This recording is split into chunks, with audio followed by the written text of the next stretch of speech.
Hello friends. Current affairs के most important points आज के लिए क्या क्या है देख लेते हैं इन्हें। 8 जनवरी 2022 है आज। और आज का मेजर पॉइंट्स क्या क्या है जो हम आज कवर करने वाले हैं। तो सबसे पहले तो हमारे पास है पहला पॉइंट कि क्रिप्टो वायर है क्या। नेक्स्ट आपको जानना है कि Savara Kuddu hydro power project किस स्टेट में लगाया गया। और एक और बेहद इंपॉर्टेंट पॉइंट है, $3 ट्रिलियन की कंपनी कौन सी हो गई है। $3 ट्रिलियन कंपनी कौन सी हो गई है। और हम आज देखेंगे कि अंडर 19 एशिया कप क्रिकेट अभी रिसेंटली हुआ, इसमें कौन सा कंट्री जीता है। तो चलिए आगे बढ़ते हैं और देखते हैं आज का पहला पॉइंट क्या रहा है। और ये रहा, the world's first company which has recently hit 3 trillion market cap. So option है आपके पास सैमसंग, एप्पल, माइक्रोसॉफ्ट या फिर अमेजन। और right answer is Apple. B option, Apple is the right answer for this question. Now इसका takeaways क्या है। The stock market value of Apple Inc hit 3 trillion, that is 2.2 trillion pound briefly on January 3rd, 2022, becoming the world's first company to do so. So it's a big news, big achievement for the company Apple, right? Next point देखते हैं क्या है। अगला point आ रहा है, under 19 world cup, Asia cup, not world cup, under 19 Asia cup cricket का India ने जीता। इंडिया ने फाइनल्स में किस कंट्री को हराया।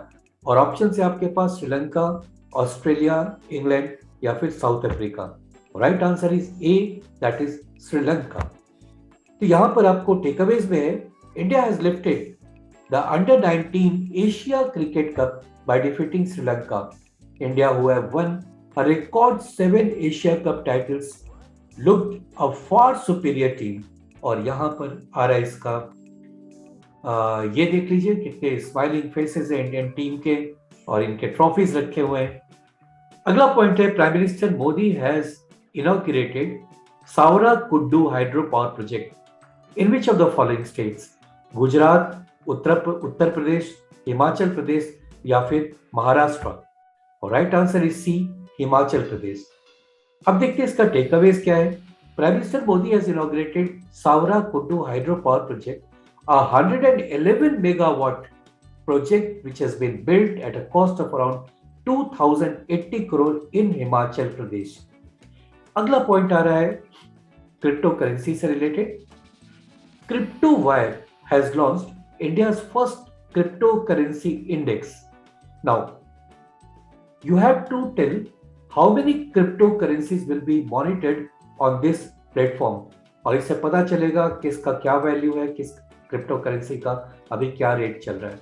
तो आपको यहां बताना है कि कितने क्रिप्टो करेंसीज को इसमें इंक्लूड किया गया है, 10, 12, 15 या फिर 20। And the right answer is C option, that is 15। So 15 crypto currencies के लिए है ये। और देखते हैं यहां पर इसका टेक अवेज क्या है। The global crypto currency app crypto wire has launched India's first index of crypto currencies named IC15। तो हो सकता है आपके पास ये भी है, IC15 क्या है या किस चीज से रिलेटेड है, तो ध्यान रखेंगे इस चीज को। Now IC15 is a rule based broad market index that will track and measure the performance of top 15 widely traded liquid cryptocurrencies globally in terms of market capitalisation listed on leading crypto exchange of the world. Right. अगला question है, which of the following tech giant has acquired Israeli cyber security startup Simplify। तो Israel की एक startup company है crypto security के लिए, cyber security के लिए, इसका नाम है सिंप्लीफाई। इसको किस कंपनी ने एक्वायर किया, ये बहुत इंपॉर्टेंट है आजकल। वो जो साइबर क्राइम्स बहुत हो रहे हैं, इसको लेकर ये स्टेप लिया गया है।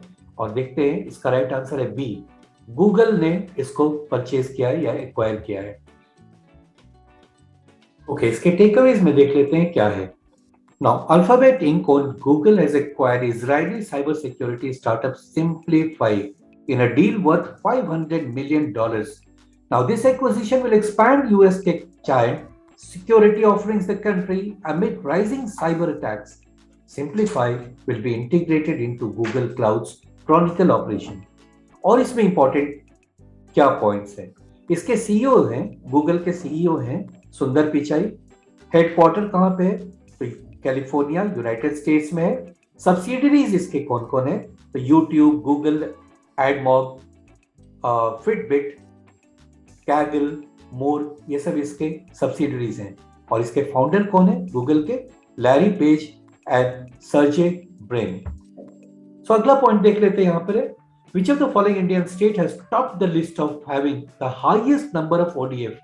ODF means open defecation free villages under the Swachh Bharat Mission ग्रामीण प्रोग्राम। तो सबसे ज्यादा नंबर ऑफ विलेजेस किस स्टेट में है ओपन डिफिकेशन फ्री? यहाँ पर ऑप्शन है कर्नाटका, उत्तराखंड, मध्य प्रदेश या फिर तेलंगाना। राइट आंसर है D, that is Telangana. Right, Telangana. अब इसके कुछ टेकअवेज हैं। As per the latest report of central government, Telangana has backed the top position among all other states of the country having the highest number of ODF plus villages under the Swachh Bharat mission phase 2 programme. Now Telangana के बारे में कुछ और important points हैं जो आपको याद रखना चाहिए। पहले तो देखिए तेलंगाना कहाँ पे, वो इस जगह पे येलो कलर में मैप में दिख रहा है आपको। इसका कैपिटल है हैदराबाद। ये 10 सालों के लिए ये है जो कैपिटल है वो हैदराबाद का भी कैपिटल है और आंध्र प्रदेश का भी कैपिटल है, उसके बाद बदल जाएगा। सीएम यहाँ के चंद्रशेखर राव है। ये पिक में आप इनको देख सकते हैं। एडजॉइनिंग स्टेट्स है कर्नाटका, महाराष्ट्र, छत्तीसगढ़ और आंध्र प्रदेश। देखिए ये आंध्र प्रदेश, कर्नाटका यहाँ से लगा हुआ है, महाराष्ट्र और छत्तीसगढ़। उड़ीसा ऐसा दिख रहा है बट उड़ीसा का बाउंड्री इससे नहीं लगा हुआ है। तेलुगु और उर्दू भाषा यहाँ पर बोली जाती है और यहाँ बहुत फेमस है चार मीनार। चार मीनार का पिक कभी आपने देखा होगा, मैं दिखा देता हूँ यहाँ पे। ये रहा चार मीनार का पिक और चार मीनार के बारे में भी यहाँ पर कुछ इंपॉर्टेंट पॉइंट है। ये 1591 में से बनाया गया। This iconic face of Telangana was built by Quli Qutub Shah. It is believed that it was built as a memorial after eradication of plague from the city. So city से जब plague हट गया था उसके मेमोरी में, उसकी याद में, यानी प्लेग के याद में नहीं, इस इवेंट के याद में इसको इरेडिकेट कर दिया गया 1591 में कुतुब कुली शाह के द्वारा इसे बनाया गया। यहाँ पर तेलंगाना में एक और इम्पॉर्टेंट चीज है, 1000 पिलर टेम्पल। एक ऐसा पिलर जिसमें 1000 पिलर्स हैं। कोहिनूर फेमस डायमंड और पिट जो कोहिनूर से भी बड़ा डायमंड है वो तेलंगाना से ही मिला था। DRDO defence research development organisation, बहुत फेमस, बहुत इंपॉर्टेंट ऑर्गेनाइजेशन है इंडिया का, वो भी तेलंगाना में है। तेलंगाना में और है मक्का मस्जिद है और सालार जंग म्यूजियम है। कितने इंपॉर्टेंट पॉइंट्स हैं जिसे हम याद रख सकते हैं। अगला आ रहा है जिससे पूरी दुनिया अभी सकते में है और सब इसकी तरफ देख रहे हैं कि यहाँ Tsirkon, that is Zircon, is a hypersonic cruise missile being developed by which of the following country? और ये बहुत ही हाई लेवल का है, अभी तक इसके आसपास के लेवल का भी किसी ने मिसाइल नहीं बनाया और इसकी स्पीड इतनी ज्यादा है कि माना ये जा रहा है कि किसी भी तरह के रडार के पकड़ में ये नहीं आएगा। इस तरह का मिसाइल जिसका रेंज थाउजेंड्स ऑफ माइल्स है, accuracy with in 6 inches of target. Just imagine, इसे एक बार अगर छोड़ दिया गया तो 6 इंच के दायरे में अपने दुश्मन को ये तोड़ डालेगा। स्पीड देखिए आप, Mach 17, that is 3.6 miles per second, whopping speed. ये किसने बनाया? जापान, इजराइल, फ्रांस या फिर रशिया? और देख लेते हैं ऑप्शन में, देखिए यूएस नहीं था। D option is the answer. Russia ने इसे डेवलप किया। Now takeaways. Russia undertook test firing of around 10 new Zircon, hypersonic cruise missile from a frigate and 2 more from submarine recently. यानी हर तरह के प्लेटफॉर्म से इसको फायर किया जा सकता है। अगला पॉइंट आ रहा है, prime minister Modi has inaugurated the new integrated terminal building of Maharaja Bir Bikram airport. Now where is this airport located? Options are Sikkim, Arunachal Pradesh, Tripura या फिर मणिपुर। महाराजा वीर विक्रम एयरपोर्ट, और ये है C option, that is Tripura. Right. Takeaways में prime minister inaugurated a new integrated terminal building of Maharaja Bir Bikram airport in Tripura. देखिए बहुत ही hi tech लग रहा है ये एयरपोर्ट देखने से। नाउ अगला पॉइंट आ रहा है, बहुत दुखद है ये, वो ये कि इंडियन सोशल वर्कर सिंधु ताई Sapkal, who has passed away recently, was fondly referred to as। ये एक ऐसी लेडी थी जिन्होंने बहुत सारे ऑर्फन्स को पनाह दी, उन्हें खाना पीना और पढ़ने का इंतजाम किया।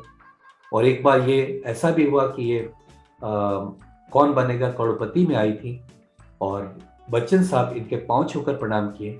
ये अपने आप में बताता है कि ये कितनी महान महिला थी। गुजर गई, बहुत सारे बच्चों को तकलीफ हो रहा है, बहुत सारे लोग जिनको जानते हैं वो बहुत सकते में हैं। इन्होंने बहुत किया है देश के लिए, बहुत बड़ी ये सोशल वर्कर है। इनको किस नाम से बुलाया जाता था, यहाँ पर क्वेश्चन ये है। रिसेंटली इनको पद्मा अवार्ड भी मिला था। Now women of peace, iron lady of India, mother of orphans, lioness of Maratha, and the right answer is mother of orphans. Takeaways में देख लेते हैं। सोशल वर्कर सिंधु ताई Sapkal, who was called as mother of orphans, passed away on January 4th, 2022 at the age of 73 was due to heart attack. She was also referred to as the Sindhu ताई या माई के नाम से भी इनको जाना जाता था। वैसे जनरली इनको मदर ऑफ ऑर्फन्स, यानी कि ऑर्फन्स को क्या बोलेंगे, चलिए आप देख लेंगे। अगला पॉइंट आ रहा है यहाँ पे, Indian navy will conduct the multinational naval exercise Milan in February 2002 at which of the following place? ये एक बहुत बड़ा नेवल एक्सरसाइज है जिसमें काफी सारे देश पार्टिसिपेट करेंगे और ये एक तरह का बॉन्ड दिखाएगा कि जो देश इसमें पार्टिसिपेट कर रहे हैं इनका अपना एक ग्रुप है और जो बहुत स्ट्रांग है। तो ये जो एक्सरसाइज होने वाला है फरवरी में, नेक्स्ट मंथ, तो ये कहाँ होगा? पणजी, विशाखापट्टनम, पोर्ट ब्लेयर या फिर Kochi? And the right answer is B, Visakhapatnam. Okay, takeaways. The Indian Navy will host its largest ever biennial multinational naval exercise Milan in Visakhapatnam in February 2022. India has invited total 46 friendly foreign countries to participate in this exercise named Milan. Right friends, तो आज का ये सबसे important points जो थे वो अभी आपके सामने मैंने डिस्कस किया। Thank you so much for watching. अभी तक अगर आपने सब्सक्राइब नहीं किया है कर लीजिए, बेल आइकन दबा दीजिए ताकि वीडियो आए और आपको तुरंत मिल जाए। तो थैंक यू सो मच।